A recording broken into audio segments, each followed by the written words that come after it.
All eyes are on Iowa's 3rd congressional district race. That race could play a pivotal role in determining which party will have control of the chamber in November. Chief political reporter Amanda Rooker and KCCI political analyst Dennis Goldford join us in studio tonight. Amanda, Dennis?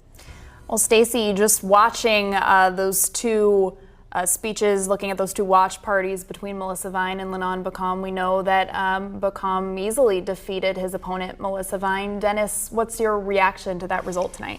It wasn't surprising. Of course, he has more political experience than she does.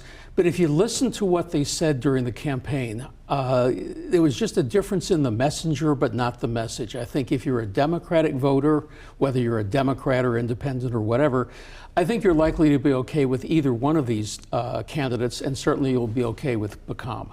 So now looking ahead to the general election race, as Stacey mentioned, this is likely to be one of the most competitive races in the country.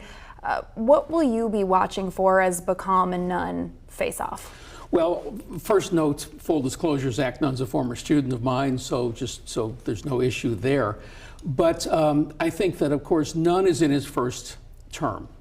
And if you're going to pick off somebody who's just elected to Congress, you've got to do it in that first term, or that person, absent scandal, is likely to be there for quite some time.